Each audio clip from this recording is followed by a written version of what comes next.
Hello everyone, সবাইকে খবর। আজকে যেন আমি দারুণ খুশি। কেন বলো তো? আমরা ঘুরতে যাচ্ছি। কোথায় যাচ্ছি সেটা সারপ্রাইজ থাকলো। এটা ফেব্রুয়ারি তো, মার্চের শেষের দিকে আমরা ঘুরতে যাচ্ছি, সেজন্য আমি খুব হ্যাপি। আর এখন এরকম সেজেছি কেন বলো তো? কিছুক্ষণ আগে একটা পুজো ছিল মানে পাড়াতে, তো সেখানে গেছিলাম। তার জন্য একটু লাল শাড়ি পরেছি। আর কি বলো তো, এই শীতেরটা দেখছো পুজোতে তো সবাই একটু শীতের মাটি দিয়েছে। আজকাল কি হয় বলো তো, দুর্গা পুজো ছাড়া যে কোনো পুজোতে গেলে একটু শীতের মাখামাখি হয়, মহিলারা একটু আনন্দ করে। এটাই মানে এটা খুব ট্রেন্ড হয়ে দাঁড়িয়েছে, তাই নয় কি? নিশ্চয়ই তোমরাও এরকম করো। আমার তো দারুণ লাগে।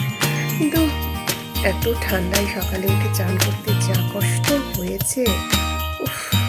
তারপর ভাগ্যিস ড্রায়ার ছিল, ড্রায়ার দিয়ে চুলটাকে শুকিয়ে নিয়েছি। না হলে হাসতে হাসতে আমার একদম মানে কি বলবো, পাগলই হয়ে যেতাম। কি বলতো, আমার প্রচণ্ড ঠান্ডার দোষ। আমার একটুতেই ঠান্ডা লাগে। অ্যাস্থামার প্রবলেম আছে তো, তার জন্য খুব প্রবলেম হয়। আর শীতকালটা আমার কাছে একদম একটা অসহ্য। কেন বলতো, শীতকালে আমি কোনো অ্যাক্টিভিটি করতে পারি না, না একটু এক্সারসাইজ করতে পারি, না একটু খেলাধুলো করতে পারি। সারাক্ষণ ঘরে বন্দি, জামা কাপড় সোয়েটার সব কিছু পরে চেপে বসতে হয়। কি বিরক্তিকর। আমি জানি অনেকেরই শীতকাল ভাল লাগে। অ্যাকচুয়ালি কী বলো তো, শীতকালে প্রচুর খাওয়াও যায়, ঘোরাও যায়, আর সব কিছু করা যায়। কিন্তু আমার তো সহ্যই হয় না। সহ্য হয় না বলেই আমার ভালো লাগে না। যাদের সহ্য হয় তাদের ভাল লাগে। আমার গরমকালই ভাল লাগে। মানে গরম মানে কি, ওই ভ্যাপসা গরম নয়, মানে গরমও হবে ঠান্ডাও হবে, মানে মাঝামাঝি ওয়েদার। সেই ওয়েদারটা আমার খুব ভালো লাগে, খুবই এনজয় করতে পারি। প্যাচ প্যাচে ঘামও লাগে না, আবার খুব শীতও লাগে না। এই হলো ব্যাপার। আর কোথায় ঘুরতে যাচ্ছি বলো তো? খুব সুন্দর একটা জায়গা, সেই ভিডিও তোমাদের সাথে অবশ্যই শেয়ার করব।